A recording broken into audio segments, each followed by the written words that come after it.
I am an American veteran. I proudly served my country. I live the values I learned in the military.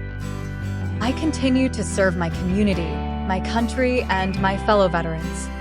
I maintain my physical and mental discipline. I continue to lead and improve.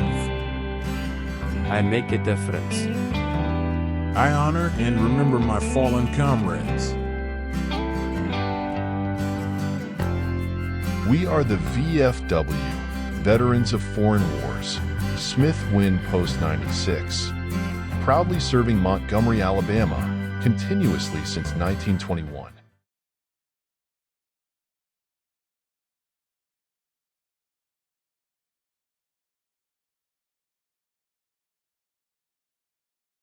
Our speaker today will be Miss Jenny Iser. She's a Veteran Service Officer with the Alabama Department of Veterans Affairs. She's a Veteran Service Officer for Autauga County. Ms. Iser was born in Donaldsonville, Georgia. She enlisted in the United States Army. You can get me afterwards. In 2001, she graduated from Troy with a degree in social work. After she graduated, she stayed in Troy for a couple of years and worked at the Troy for Troops Center. After some time there, she found out about Veteran Service Officer job. She applied for and moved to Anniston, and that's where she got started with being a Veteran Service Officer. Ms. Iser is retired from the military, but during the time in the Army, she was assigned to Fort Eustis, Virginia. She was deployed in support of Operation Enduring Freedom and Operation Iraqi Freedom in March of 2003. Her next assignments included Walter Reed in Washington, D.C., Fort Benning in Georgia, Fort Campbell in Kentucky, Camp Hobie, South Korea, and Fort Rooker in Alabama. She retired in September of 2016 from the United States Army. During her service, she was awarded the Bronze Star Medal, Army Commendation Medal, Army Achievement Medal, Global War on Terrorism Medal, Korea Service Defense Medal, Non-Commissioned Officer Professional Development Ribbon, and Driver and Mechanics Badge. As a retired veteran, Ms. Iser understands what it's like to need resources and services that Alabama veterans need. She has a passion for people, especially because of being a veteran herself and being medically retired due to service-connected disability. She wants to help veterans navigate the VA benefits process. I greatly appreciate it. Y'all allow me to come and speak and tell you about the services I provide. I'd like to thank everyone for your service, or anyone who's here as a family member or had a loved one that served. Thank y'all for your support in them, because without y'all, we're unable to do our mission. So we greatly appreciate y'all. Sometimes y'all are not thanked enough for the things you do. And then, of course, any veteran in here, I greatly appreciate your service, because we're only 1% that actually signs up and does this job, right? And a lot of times it does not go thankful, and sometimes, depending on the wars that we're in, we sometimes not greeted and welcomed back from home. And so I do apologize that. For me, I was very fortunate when I deployed to come back to welcoming arms from people and appreciation for what we were doing. But the only reason that was is because 9/11. As he said, I was in AIT, actually no, I graduated AIT, I was in the extended because I got selected for excelling in AIT to be an attaché. So that was additional training, and so I happened to be at South Carolina, what y'all call that place up there? Thank y'all.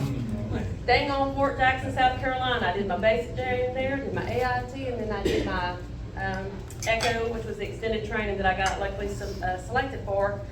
And 9/11 hit while we were in class, and they rushed us out of the room at the time because no one knew what was going on, and we were put on alert.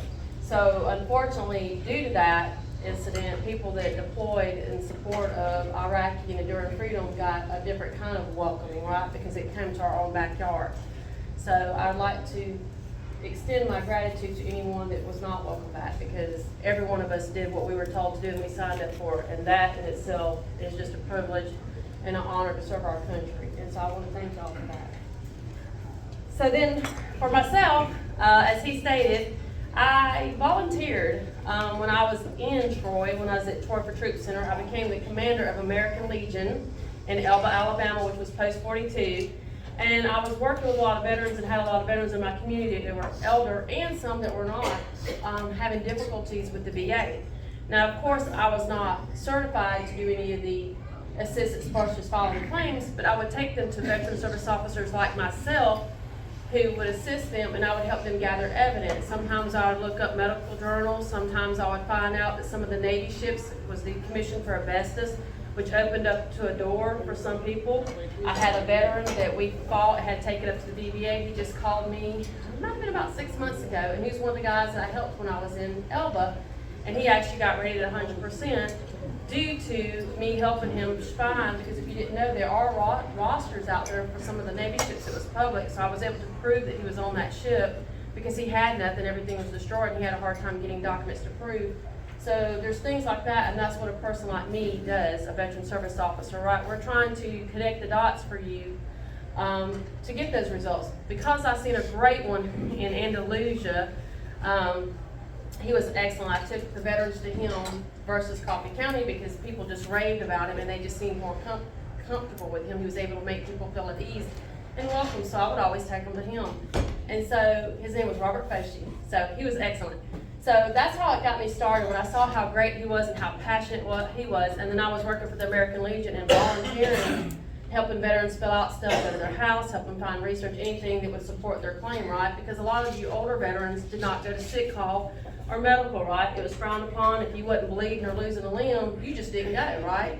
So people like me understand that, and it makes it harder for you to file a claim due to that because it's not documented, right? Because according to the regulations that the VA had, like the 38 CFR, if you had a condition before service, right, service had to aggravate that condition, or you had a service incur in service, which unfortunately a lot of veterans, especially the older generations, did not go report sick call unless there was an accident, such as a line accident, or something severe happened. It was very unusual for anyone to do that, right, because it was frowned upon. And then, of course, you have within a year of getting out. So if you were diagnosed with a condition, and that could be by a military doctor or a civilian doctor, doesn't have to be, right, diagnosed with a condition, then you have the opportunity to file the claim if it's within a year. Well, what's harder with also older generations, if you don't know, is after 10 years, 7 to 10 years, depending on the state, medical records can be destroyed. So then it makes it harder for you to prove that you were diagnosed within a year or anything like that. So that's the job of myself, and luckily Mr. Carr now, bless his heart, he's gonna get thrown to the wolves. But that's our job, to try to paint that picture and advocate for you and fight for on your behalf for your benefits with the VA. And I was very fortunate to land in this job. I had a really great coach, Mr. Orr, up in Anniston, who actually trained me really well, did a lot of testing. We are tested and accredited. We have to take tests, we are trained. And to keep that accreditation, we're even inspected, right? So we're held to a higher kind of standard than someone going out, and the service is for free, right? So there's nothing better than being able to go in for free, and whatever benefits you get is 100% yours because the state pays our salaries. And so for me, it's nothing more exciting than to help a veteran. And sometimes I take my time, and you may have to come back 2 or 3 times because I'm doing research.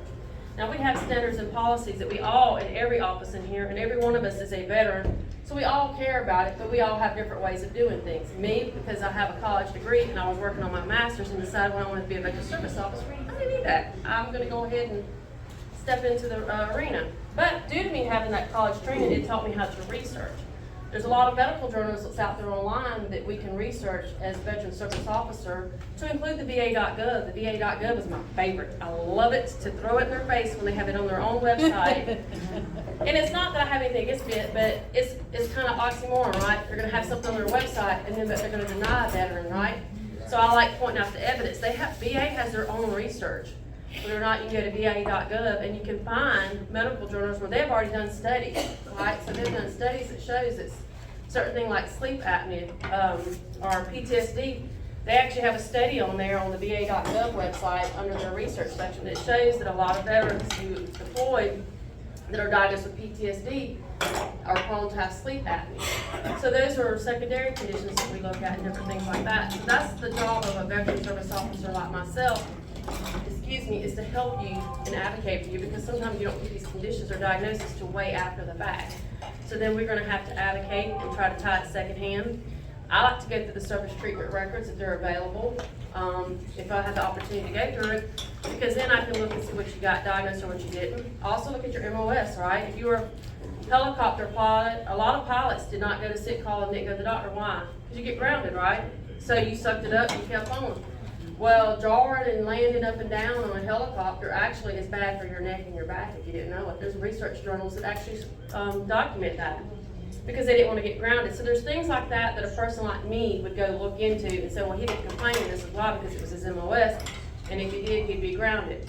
Or he didn't do this because of his MOS. You hike 12 miles, and like me, I was in the Army. Just because I was a female, I was also assigned to field infantry and artillery units. Infantry and field artillery units.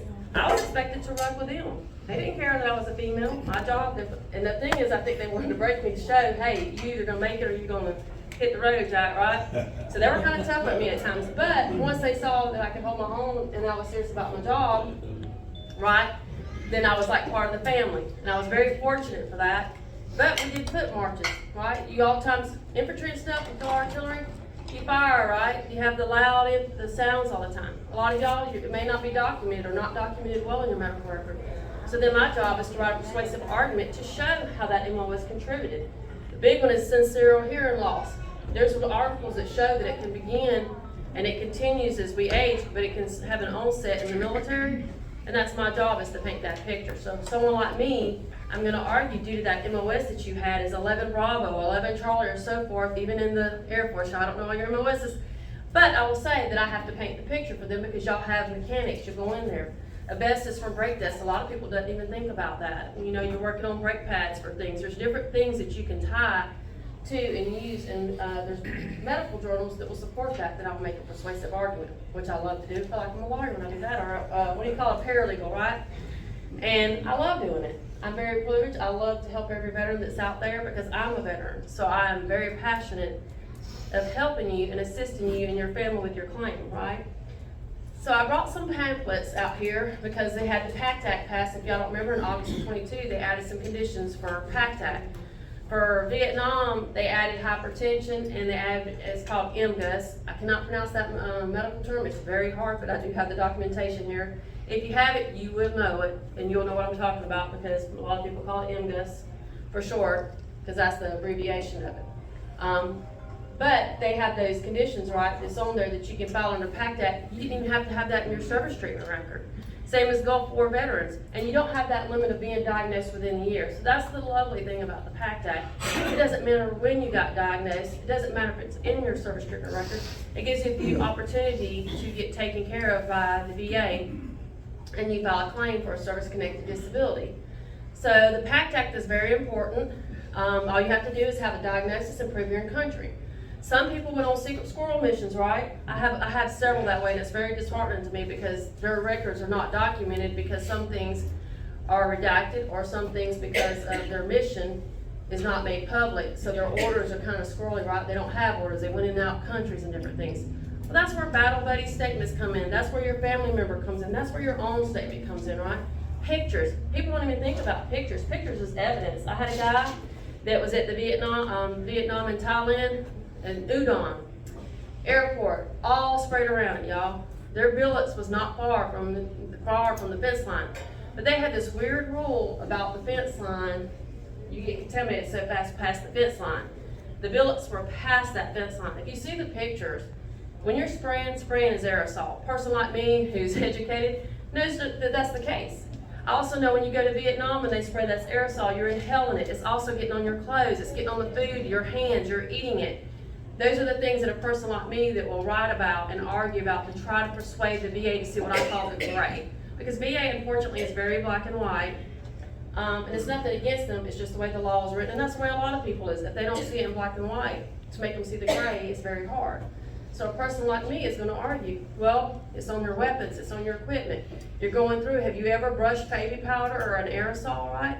When you hit it, it gets back airborne, right? It floats, so then you're inhaling it.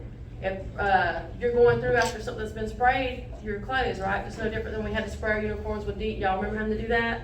to try to keep the bugs away. They called it something, Paul, I forget the name of it. But it was a weird name, but they want you to saturate your clothes, right?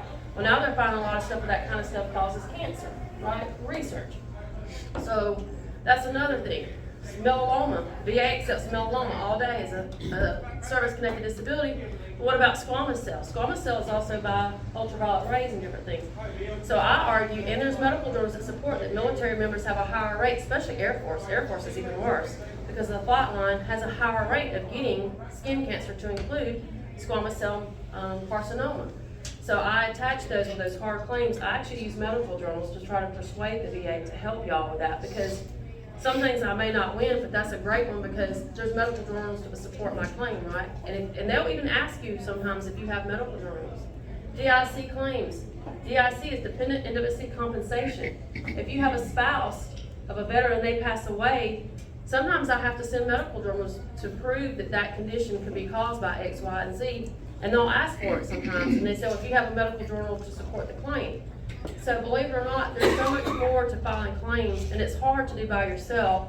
And it's not that you don't know anything, it's just VA in itself is hard to navigate, and it gets frustrating and overwhelming, and you just want to quit and throw in the towel. But I ask you, please don't quit. Please come see someone like me, and let me see if there's anything I can do for you. I can't promise, because I can't guarantee anything, but I can promise that I will work 100% for you. I'll research and see if there's anything out there that can support your claim to help you to tie that to service-connected disability. Because I myself am a veteran, and I would not want to be not taken care of, or my family have to worry about anything. So it's very important to at least not quit and see what we can do to you, run it out to the end. You know, you can take it up to the Board of Veteran Appeals. If you don't have a good claim, I'm going to be honest, and I'm going to say, you know, this is going to be tough, and this is why, but I'm willing to try. If you're willing to try, just be patient with me. But I can't guarantee you anything. But you don't know if you don't try, people. You could be leaving something on the table. So that's where it's important for someone like me to assist you. Now, we all do it differently. We have policies and standards that everyone across the office. Y'all have a great person here in Montgomery named Darryl Calloway, located off of Washington Street at the courthouse. Y'all have a local veteran service officer. He'd be more than happy to help you as well. Any of the counties, surrounding counties, you're welcome to go to any office that you feel best, but just know you do have one in your backyard. And I'm not trying to turn you away so I won't help you, because anybody that comes in my office, I will not turn away. If I'm busy, I'll tell you I'll have to schedule an appointment, you'll have to come back. But it's not that I'm not gonna help you, it's just I may have to help you at a later time, because there's only one of me. But poor little Mr. Carr, yay. And because my office has gotten so big and popular, because of the way I advocate and my passion for veterans, I now need an assistant. So Mr. Carr, he will be able to help you and answer questions as well once he is finished being completely trained. And bless his heart, he is doing a ton of training for accreditation, and so he can be able to file claims as an Assistant Veteran Service Officer for Autauga County. And I'm very thankful for him, because he does come out, he greets people, he helps people. And if y'all don't know, every veteran that comes in my office, if you haven't been there and experienced me, is like family. I have a snack office, I keep refreshments, because I understand that veterans, especially Vietnam veterans, have diabetes and different conditions where your sugar drops. And you need something. You may sit there on a walking day waiting for an hour or two for me, because I get slammed. Some days I may see 9 or 10 people, some days I have seen 18. So that's where it's important. But everyone in my office is welcome, and all I ask is for patience. Mr. Carr will tell you that. He'll come out there and greet. I've had people come in there, and even though we're not supposed to, so get on to me, sir. I have had to work through my lunch break, because we have emergencies sometimes. Something is in their life when a veteran comes in crisis, mental health crisis. I've had civilians come in there. I don't care if you're a veteran or not. If you come to my door and you're in a crisis, I'm going to do everything I can to help you, because it is about taking care of each other. Because if we don't help and take care of one another, who else will? So, and if you don't know, the best thing to ask. I will say I brought some resources. I brought the Gulf War. I also brought the Vietnam veteran. I did bring some pamphlets to hang out. So if you've had some information you want to file a claim, please, by all means. I don't know if I brought enough, because I didn't expect such a big crowd, but I did bring it. And Robert can also get them and bring them back if you go to a meeting. He's more than happy to. Or you can go to va.gov. Any of the pamphlets I brought and printouts has the same information on there. You just search at the top, you know, PACDAC, or you can say Vietnam, or you can say Gulf War, and it'll pull up the same thing I have here handing out. I also want to talk about something that's underlooked which is the DIC that I talked about. I brought some packets. What I want y'all to know, and is very, very important about DIC, do your spouse a favor, or even your family member.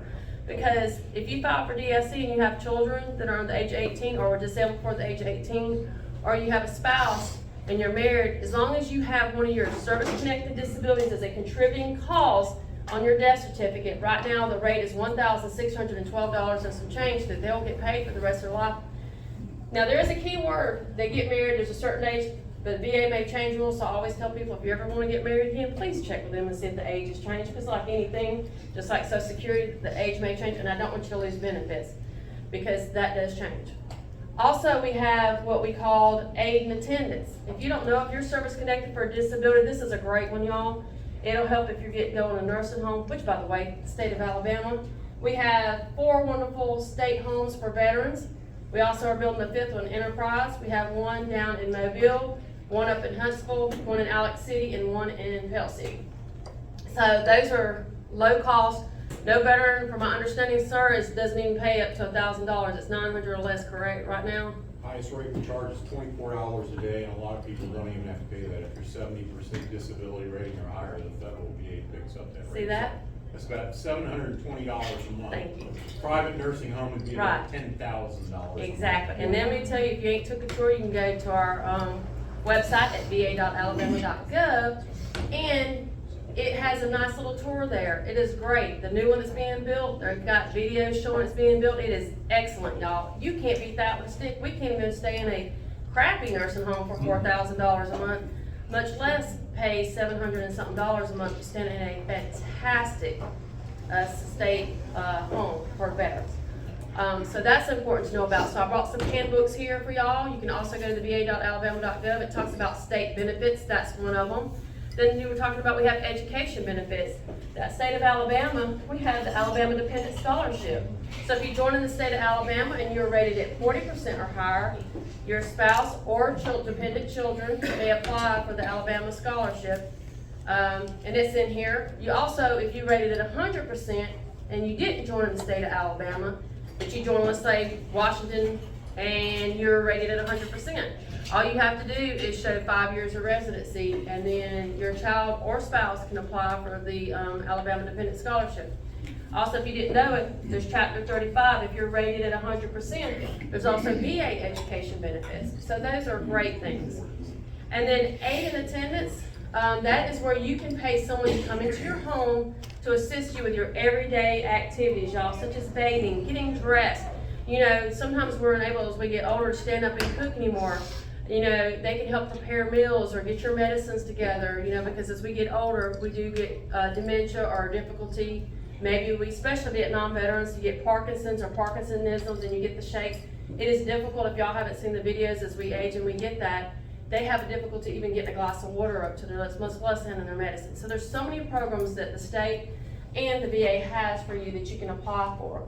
Also, if you didn't know, there's a thing called HISA grants. HISA grant is where you can get a grant to apply if you need to get a ramp built or something like that, or if you have a tub, you can get a walk-in shower due to your service-connected disability, make it where you're unable to get in and out the tub. So there's so many resources that we have through the VA and the state of Alabama. Also, another thing that's really important to me that I did as an American Legion commander is suicide awareness. You know, we have 22 people a day. In my opinion, one is too many that commit suicide of our veterans. So there's programs now like 988 that you can call if there's a battle buddy in need, or they can call. There's resources. I brought some flyers out here that has the number 211. That's also a resource. Not everybody qualifies for a VA benefit. There's stuff out in our community that you may qualify. So don't think just because you may not meet the criteria for VA disability compensation. Please know that there's other resources in the state of Alabama that may be able to help you, like 211, who can connect you with the United Way. They'll give you a referral. There's so many resources that's beyond compare. They also have a program. You know, a lot of veterans that have mental illness, we have a stigma, or at least we used to, and we're getting better about addressing that. When we deploy, we come back with a lot of issues, right? It disrupts our family life, our home life, such as PTSD, major depressive, adjustment disorder. There's so many things that you can come back with as a veteran from deployment, and a lot of times we self-medicate, right?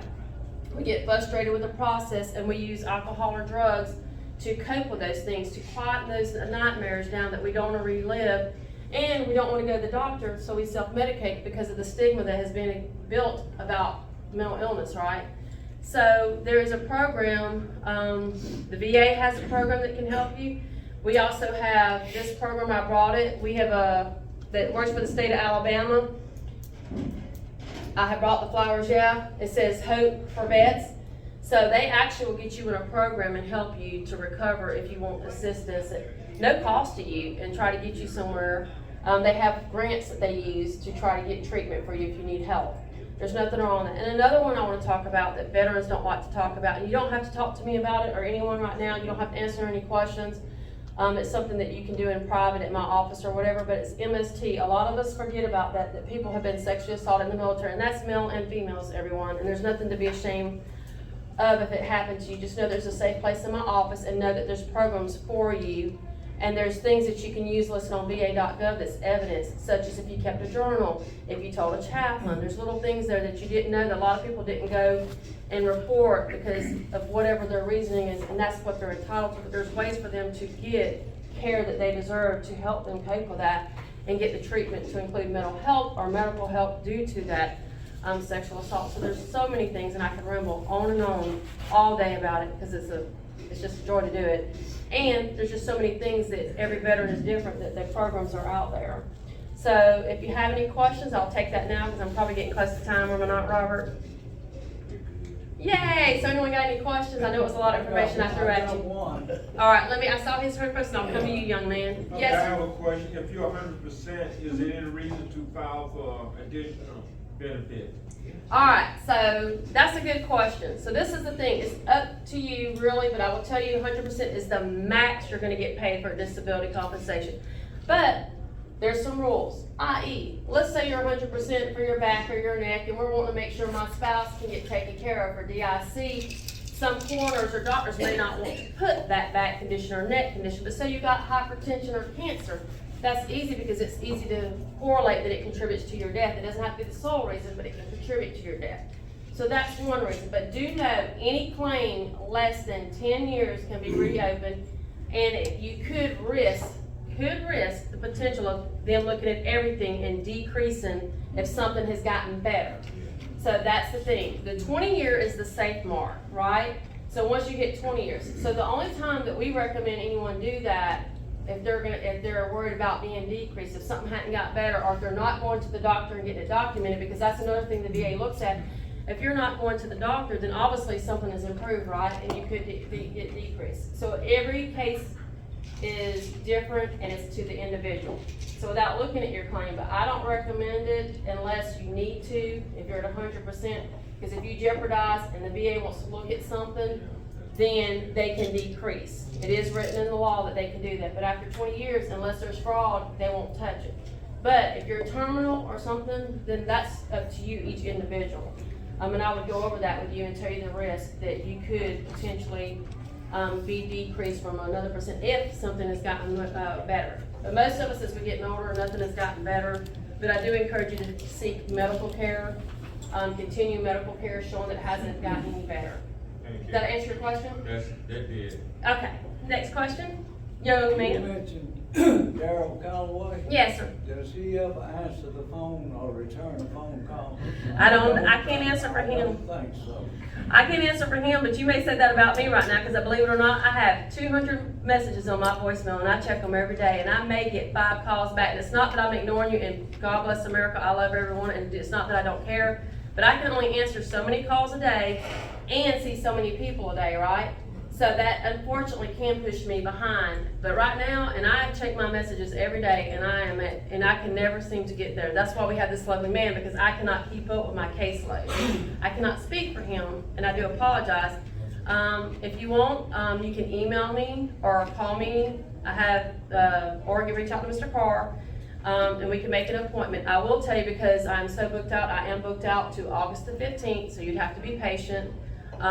Because unfortunately, there's only one of me, right? And even if there's more, and this young man, I'm hoping to be, outdoes me, excels, and does better than me, gets more popular than me, and does a great job as me, if not more, then he will get like that. So if that happens, I'm hoping to apply for an assistant to answer the phones. So y'all bear with us. And that's another thing, feedback. Send your feedback to headquarters. We have district managers that's in charge. Let them know, hey, they're not answering their phone, so they can reach out and say, what's going on with you? Why are you not answering your phone? But like with my caseload, you're more than welcome to come and look. But guess what?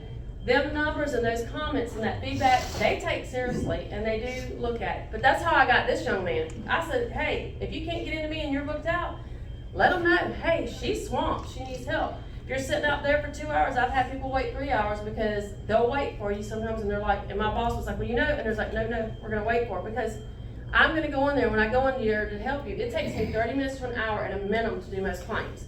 So that's just getting started. That's not if I have to go through your service treatment record and there's 1,000 pages, because I go through every page if we have access to it, because you could be leaving stuff off the table that you don't know that you qualify for, or I could be looking for secondary conditions, or you may have been denied for something and didn't appeal it because either one, you didn't understand or know that you could appeal it, or two, you just got so frustrated and you quit.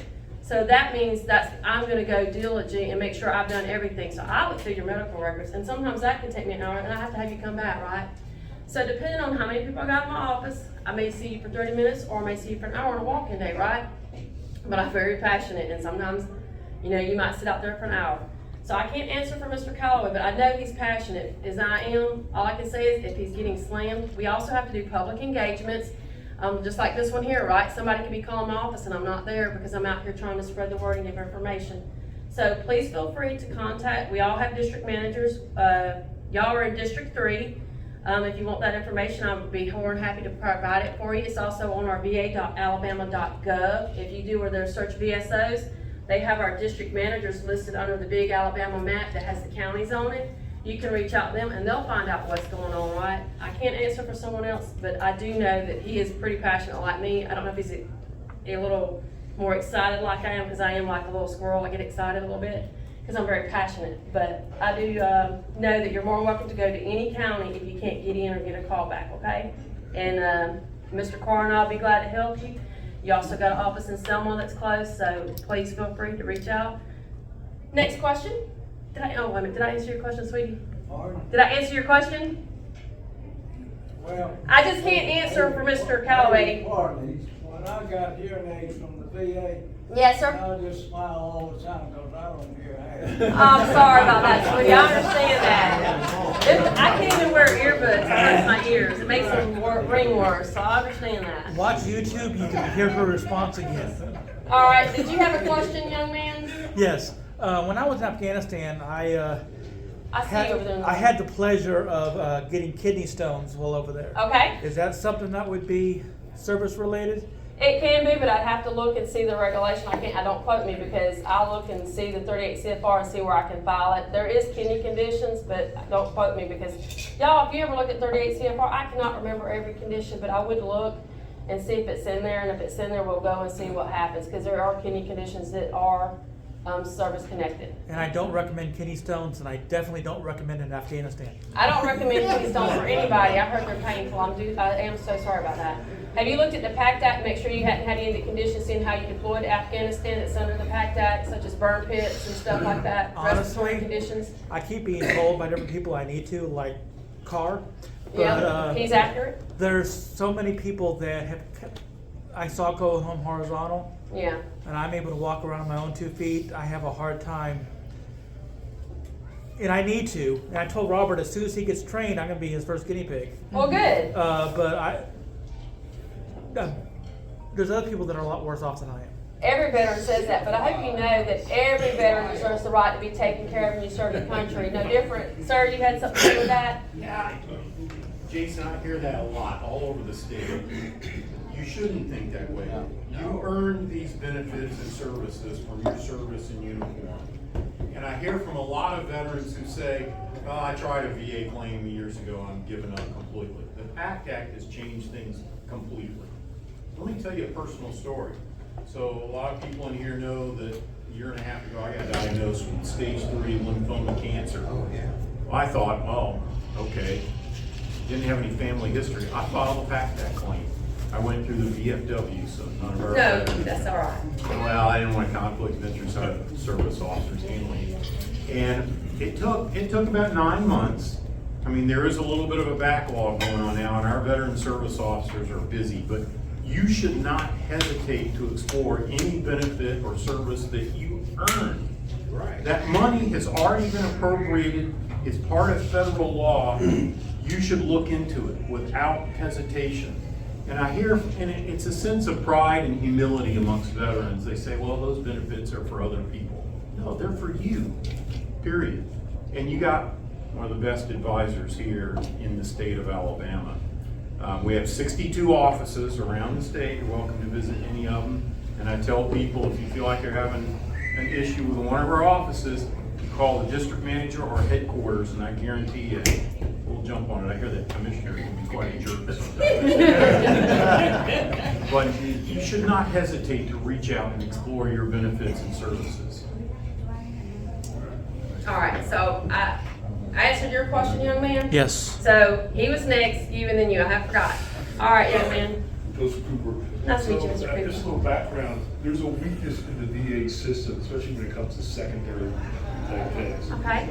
And what I found is, even though you can have the studies and everything, to get a doctor to sign off on it is another story. So when I was listening to you, it seems like you do the research, but are you the one that kind of writes a nexus letter for stuff, or is that, am I using the right word? You're using the right word, but I don't write a nexus. A nexus is something that a doctor will write, right? Right. I write a persuasive argument citing those medical journals that I have found, and I put it in, sort of like a paralegal does, right? Yeah. I sit there and cite it and references, or when you write a college paper, you know, or a high school paper, some of us had to write papers and you always had to cite and put where your information is. I always do that. But a nexus statement comes from the doctor. And then it's a little harder to get a nexus statement because some doctors do not want to say that this or that contributes to this. And there's some that will.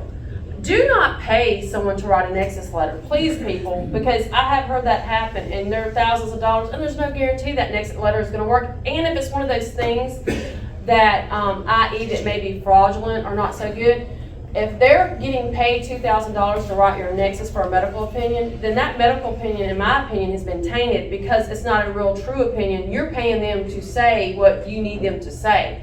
So it may not hold as much weight.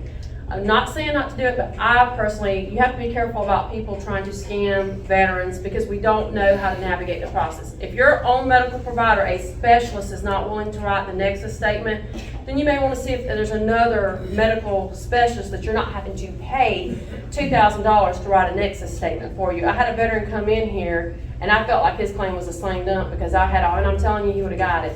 And I'm sure, and he did, but he also paid someone $2,000 for a nexus statement to write a medical opinion for him. Now, this person is supposedly a licensed provider, but the problem is it may or may not hold it, and I don't want you to waste your money and be scammed like that.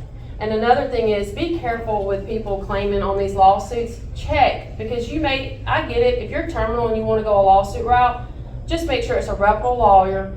Make sure it's not someone that's going to take more than a certain percentage, right, and you're not paying up front. And do your research and make sure they're legit, right? Because there's people out here that scam and say they're going to take your money. But we do it for free at no cost, and we don't get anything but the pleasure of knowing that we are helping you get the benefits that you're entitled to for serving your country. So do know that. We do have lawyers that we do refer y'all to if you wanted to ask questions about that, and they're called Berkman and Moore, and we would give you their information. And there's someone that we actually get accredited and tested. We do some tests with them. So it's not that we're recommending it, but they may be the person to advise, is this a legit claim, i.e. like Camp Lejeune or PFAS, like the fire foam stuff. Some people, they see these lawyers on there. Just be leery of that. I can write the same persuasive argument, and if there's enough medical journal and I can prove it, you can win without paying a lawyer. It doesn't have to be a PACT claim to persuade the VA, and you can take it to the Board of Veteran Appeals at no cost to you but your time. You know, depending on what time you got left, if it's terminal, then that's something you have to weigh for yourself individually. But if you have time, they actually, the VA, Board of Veterans, I go through the decisions and read and see if there's anything I can cite that where there's decisions, kind of like a lawyer or a paralegal would, that shows precedents that this has been approved and this is why, especially if your case is similar to them. And a lot of times they'll refer to that in medical journals. Sometimes those general practitioners or CPNs, which is a general doctor or a practice, a nurse practitioner, They just give their opinion, but they didn't cite any medical journals, and some people like me will hound it and throw it in there, and those medical journals, even veterans, you'd be impressed, some veterans will even submit medical journals to support their claim, and the VBA will kick it back to the VA and say the doctor just cited his opinion. We want medical stuff, right? So, because what happens is, if my evidence for you or your evidence is equal to or balanced to, then it's supposed to go to the veteran, right? That's the way the regulations written and the VA looks at it. So sometimes they'll kick CP exams back because the doctor just says, no, it's not service connected, and doesn't give a reasoning, right? He doesn't justify why he's saying no, right? Especially if you're submitting medical evidence that they had at the time of the CP exam, saying that there's proof in medical journals and research studies that prove that XYZ can contribute or cause, say, sleep apnea. That's one I like to use a lot. I love arguing. Or did y'all know tinnitus caused depression? That's another one. There's medical journals. I've actually won several for that. So there's things out there, and I hope I answered your question. Yeah, was that a letter you home persuasive argument, or is that? I do that on the 214138. That's what I type up. It's the VA form, or you can type it in your own form. It doesn't. If you're doing it for yourself, you can do it on a regular piece of paper if you want. It doesn't matter. The VA will take it as long as you sign and date it. Okay, got you. All right, you're welcome. And let's see, I had two young men over here. Yes, sir? Yes, Lamont Pack. Nice to meet you, Mr. Pine. Yes, I'm a retired Air Force PA, and the question of kidney stones. Yes, sir. I've treated lots of patients with Right. kidney stones, and it's documented that it is the second worst pain. Childbirth is number one. Right. The kidney stone is number two. So you guys who never experienced childbirth, the woman goes through absolute hell when she has a child in a lot of cases. So you know how what kind of symptoms and problems she's having just by you having the second worst type of pain. Yes. Not saying that it's anything less, but for a guy, that's the worst a guy can get. Yeah. But a woman goes even higher to the next level, and she survives. Most of the time. Yeah, there are some cases. Well, I'm sitting here, so I'm pretty sure I survived too. Yes. Proof is in the pudding. Did you have a question, or is that you just wanted to talk about the kidney stone? Yes. Oh, okay. And you had a question? Well, I am always amazed at the calculations the VA make to get your Percentage. Your percentage. Sorry. I have, if I add my disabilities up, they come up to about 180%. Right. When the VA puts it in their calculator, it bumps it out at 91%. Right. And then it rounds back down to 9. Okay, y'all. So that's a good question. So he's talking about the VA disability ratings. All right. So there's a difference in ratings and then percentages, right? So you can get 100%, 100%, and 100%. Well, that equals 300 total, right? That's an average. But then if you divide 3, kind of like school math, it goes in, and that's what, 3 until 100 is 100. VA math's a little more complicated because the more conditions you have, right, they give percentages. So if you get 100%, and then you get the next, from the way I understand it, and I'm hoping I'm going to explain this correctly, is they take the highest and then they divide, and it's kind of like fractions, they keep dividing. And then once you get to a certain percent, every 10% is like 1 point. So let's just say you get to 90, and all you need is 95% to just round that bad boy up. And then they get to 3%. So I can't remember the exact, but it just gets less and less. Because the thing is, the max you can get is 100%. So somehow the VA has to come up with a math, right? So it equals 100%. And so it has to keep dividing to itself, kind of like fractions. And when it does, so it seems hard and it's crazy. But VA, believe it or not, if you have a VA.gov account and you go to your disability rating letter, they actually have a calculator on there. And you can put the percentage, and it'll tell you you're at 91%, but it rounds down to 90, or if you're at 65%, they rounded you up to 70, right? And that also helps you understand where you're at. But yeah, unfortunately, it doesn't add up like basic math like when we were in school, because they have to get a percentage, and that's the difference. When you got an average versus a percentage, and that's the big deal. Because some people, I do claims, I have done 30-something conditions. Well, there's no way to rate 30-something conditions at 170 and think that's going to come up to a big number. That's not a percentage, right? And those percentages, they have to have it in a percentage so they can know what they're going to pay you, right? So that's the purposes of the percentages. You're right, it does add as an average if you do the sum, right? But then you have to do percentages. You had another question? And Jenny, just a point. Remember, there's a temporary rating and a permanent rating. Yes. too. Some people get a temporary rating and then it goes down and they get upset. And they Right. think, how did that happen? Oh, that's another one. That's great. Yes. So it's permanent total. It'll say it on your letter. Yeah. How do you know? It's going to be on your letter. It'll say permanent and total. And if you don't know, you can call 800-827-1000. You got a card, right? I got a card, but that number will tell you too, and they can send you a letter if it says permanent and total, right? Also, if you're not rated, this is another thing about unemployability. Some of y'all don't know. Unemployability will pay you at 100%, right? So 100% rating for unemployability. So if you got 70% or higher, you can apply for unemployability at least if you've got one condition rated at 40. So unemployability pays you at 100%, but that's not permanent and total, y'all. That's unemployability. So that's one of the things. It's different than permanent and total, right? And the letter will state it on there. And if you don't know, excuse me, y'all, you can request for another letter and see if it's permanent and total. You can ask that number that I told you, and they'll send you a letter if it is permanent. So they'll send you another one. And I always recommend people to put that letter along with their DD-214, a medical record diagnosis sheet. So when your spouse and you die and you want to get that on that death certificate, they can take that to the social worker. If you're in a hospital, we cannot make a provider put it on there, but we can highly advocate, i.e. you take that information and your spouse can take that to the social worker at the hospital and see if they can persuade the doctor to put it at least as a contributing cost. So it's very important to put those documents somewhere that your spouse can find it. I did put that, I typed it, because unfortunately the VA, it's on there and it tells you if it's a service-connected death. They don't tell you what to do or how to get a service-connected death, right? So that's important. You had a question too? No, I was going to take that for you. Okay. And then another thing is, if you have surgery, if you're for surgery and you're not rated at 100%, say you're rated at 20% for your back, you can get temporarily rated for 100% for a surgery. So if you don't know that as well, that's important. So does that, let me get him, he was next, and I'll get you. All right, yes, sir. So real quick, don't think it's ever too late to apply for any of these benefits. My stepfather was on his deathbed, basically hours away from passing away.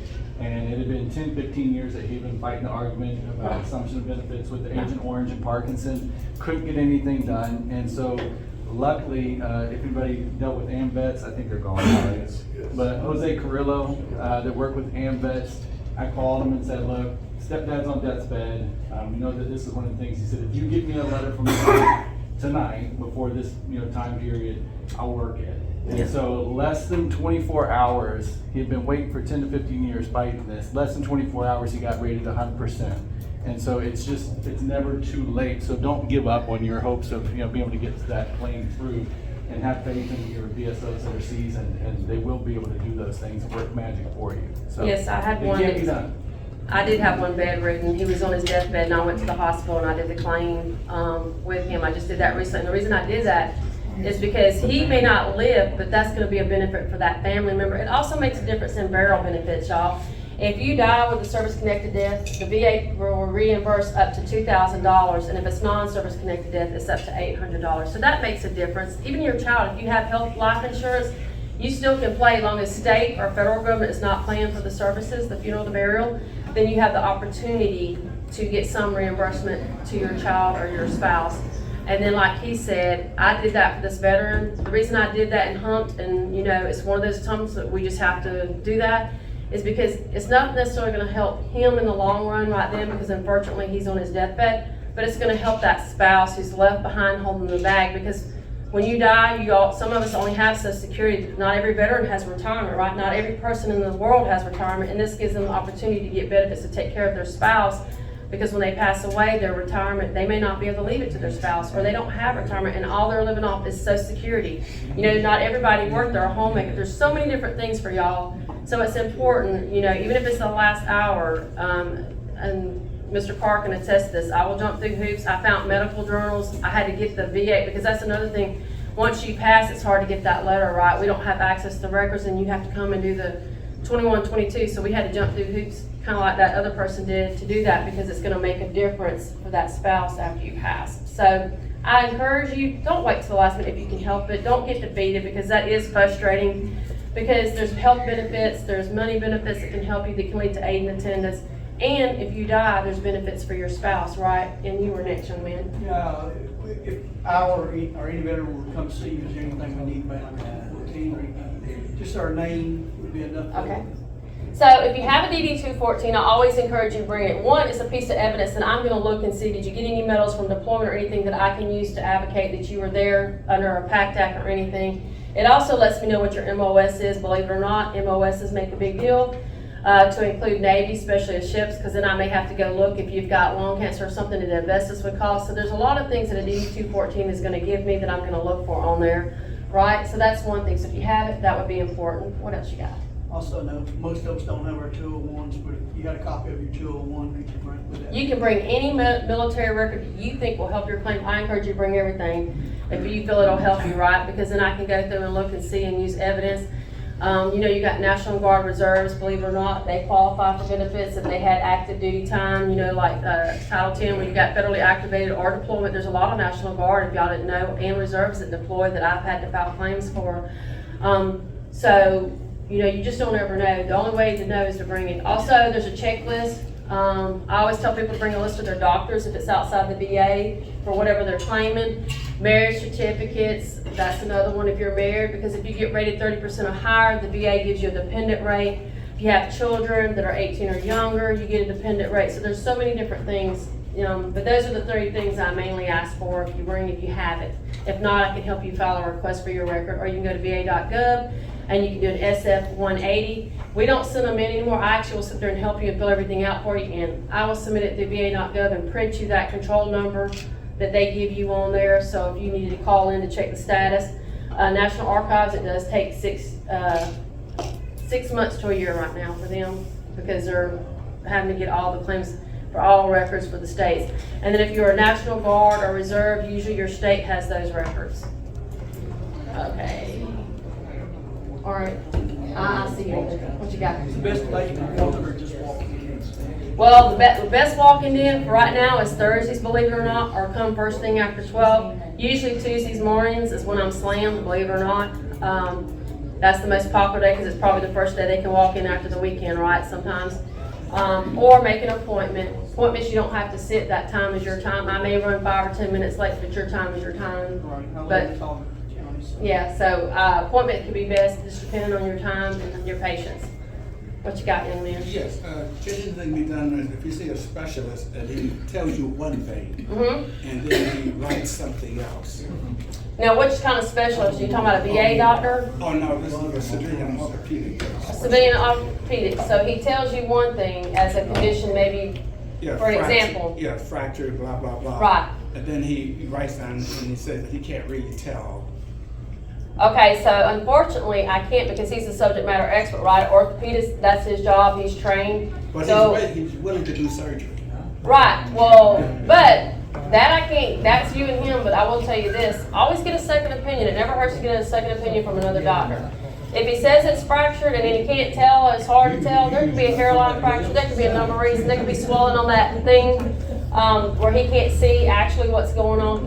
And the reason I know this is from looking through medical records and having my own injuries myself right in the military.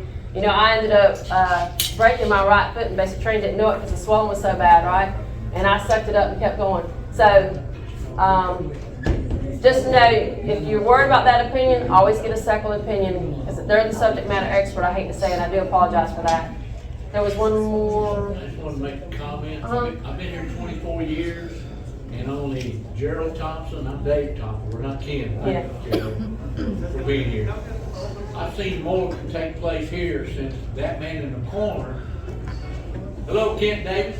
I want to thank you, and if you can hire another, that fellow right there, wife sitting next to me, Robert Carr, get it. Yes. And if they want to leave, you too, Brad. We're going to come after you. Listen, this is just sincere. I've seen it.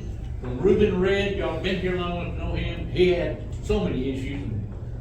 Poor guy died with all kinds of things that get solved. Well, it's just a system.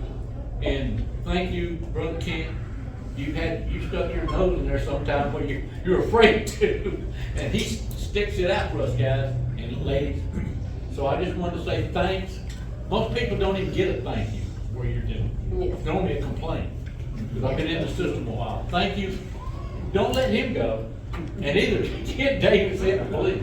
And you're doing a great job. He told me about you. Oh, I love it. I think that shows. All right, you had a question, and then I see a young man in the back. You were talking about the veteran burial services, Mhm. the 800 and the 2000. Is that separate from being buried on a federal or national or state cemetery, or is that the included amount? So that's different. They're gonna ask you about that, it's on the form, but they're gonna look at what you paid, right? Because when you get buried, you have to be or cremated, right? That's not included with national cemetery, the state cemetery. That's an additional expense that the family's got to spend out to be embalmed, your casket, all that great stuff, right? So those are considered funeral expenses that you can send. Now, you may not get transportation, or you may get limited, because what they do the transportation to is to the closest national cemetery, right? So they count that. So it just depends. But yeah, that doesn't count that. That doesn't cost you anything. It's the part of the funeral, right? You know, being cremated or having to have your body embalmed, and the casket and all the other stuff that goes with that, that's the funeral expense. I hope that answered y'all. And also you can get a free marker, y'all, or headstone. And I got one more in the back, and I do believe my time is coming up. With your extensive experience, is there any correlation between Agent Orange and osteoarthritis? There's nothing to prove that as of yet. It's not under the PACT Act or under the VA. It doesn't mean I can't research and see if there's any medical journals. As far as the VA, I can tell you no. There's no arthritis that's under the PACT Act, whether it be osteo or rheumatic or any kind of arthritis, right, under the Agent Orange. But you may have a condition that could have caused the injury or something that caused arthritis, but I wouldn't know without looking and getting with you on that on the side. Yeah, I was just looking at the Agent Orange, because I fall under the PACT Act. Right. Yeah, it's not under the PACT Act for that, but it doesn't mean there's That seems a little strange. I think they'll cross correlate that. They could, right? There's I know. So I know I had a granddaddy on my I'm trying to think, my daddy's side. Sorry, I have to think about it. He had a really bad skin condition, and I'm talking about it was super bad, y'all. I'm talking about eczema. It was horrible than eczema, anything I had ever seen. His skin would flake, and he would just peel. He almost looked like an alligator, right? He fought the VA for years and years to prove, and it finally went to the BVA, and he won his claim. But guess what? That skin condition that he won is not under the PACT Act. It's not under the Agent Orange list of things, but he won because someone like me probably found medical journals that you can find that talks about the chemicals in Agent Orange, which you have to break down, right? And then you look each chemical individually up to see if it can contribute X, Y, and Z, right? Because Agent Orange is made of more than one chemical, right? So those chemicals sometimes can cause X, Y, and Z, and then that's where the medical journals come in, and someone like myself can provide a persuasive argument. But as far as arthritis, I have not ran across that yet. There's always research, and if enough veterans complain and go to the VA for certain conditions, and they see that there's something going on, and there's a thing like there's brain cancer, like for a lot of veterans that went to Gulf War, they didn't recognize it, but now they are, right? Because there was enough veterans that was diagnosed with it, different things, and there was enough research.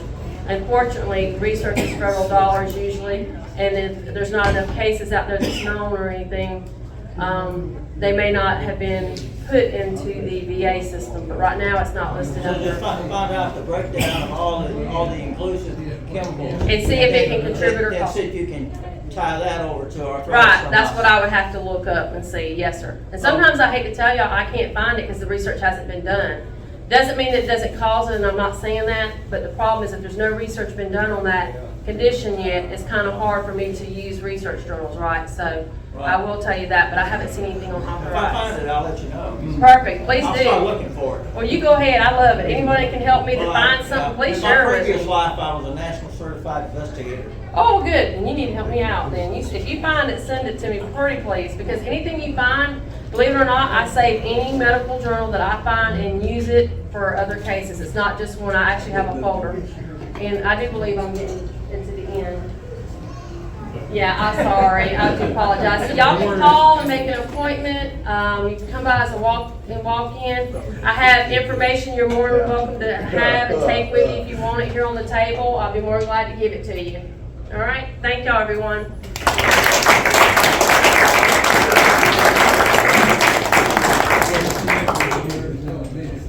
Yes. Thank you so much, Ms. Iser. That's a wealth of information. Wealth of information.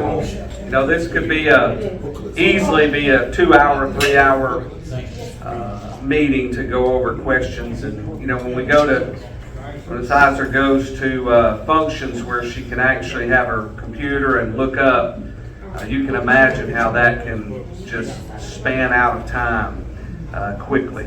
So the best thing to do Monday, Wednesday, Friday is appointment days. That's when you can make an appointment with her and go by the office. Like I say, about right now she's running about a month out on time.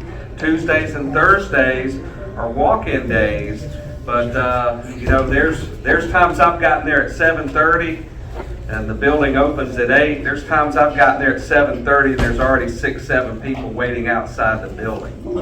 So, you know, some days it's like that, some days it's not. So, you know, the first person walking in could be an hour and a half or 2 hours. So there's no guarantee about how long the wait would be. But like I said, to watch her work and to see what she's done with veterans, and you know, I'm seeing people now that she's worked with a year ago, and things are just coming to fruition. And you know, they bring her flowers, they want to bring her other things that she has to refuse because we don't want to. I know she told one guy one time that wanted to pay her some money. She said, "Do you want me to be here to be able to do what I do?" Yeah. Well, then I can't take that.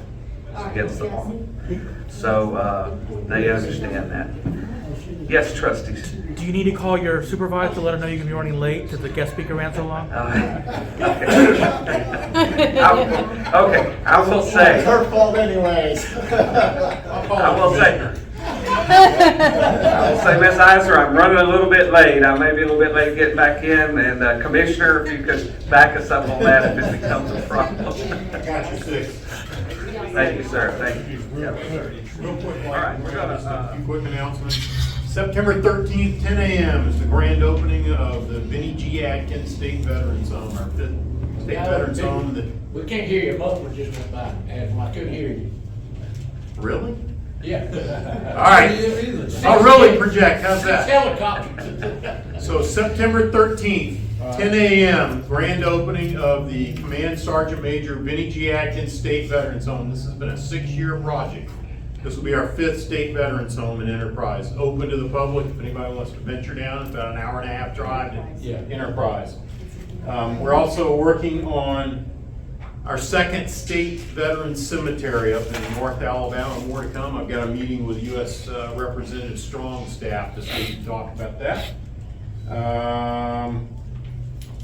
Random note, Martha Poole Simmons, who a lot of you know, writes for the Gazette. She's going to be inducted on August 11th into the Alabama Senior Citizen Hall of Fame. So if you get a chance to congratulate Martha Simmons, I'll be there. If you haven't noticed, this is an election year. And remind veterans, look, you need your voices known. Because I talk about in veterans benefits what I call the death by 1,000 cuts. The PACT Act was good. There have been some other things that we haven't had so many successes on getting help for veterans. This is a time when elections are going on to talk to your elected officials and tell them you need to support veterans. If anybody's earned that right to talk to their elected officials or those running for office, it's you. And last but not least, personal note, Commander, last week I signed up for and paid for a VFW lifetime membership. Yeah. You haven't read your emails. We have again qualified for the 2nd consecutive year, 3 years out of 4.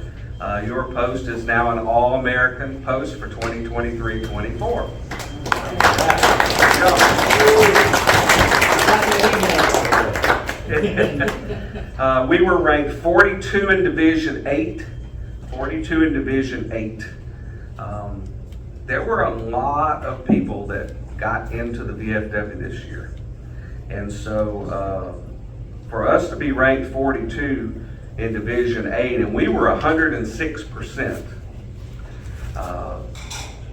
The winner in Division 8, I want to say was 100 and 118 or 119%. And Division 8 is roughly those posts that range from about 70 members to 110 members around that, about that count. So we're one short of going into the Division 9 because we officially have 99 members in the post. So kudos to y'all getting out, spreading the word, and getting our post known. The second news is for the first time that I know of. I could not find any reference where we've ever made this before, but Post 96 is, for this year, for 2023-2024, is classified as an all-state post for the state of Alabama.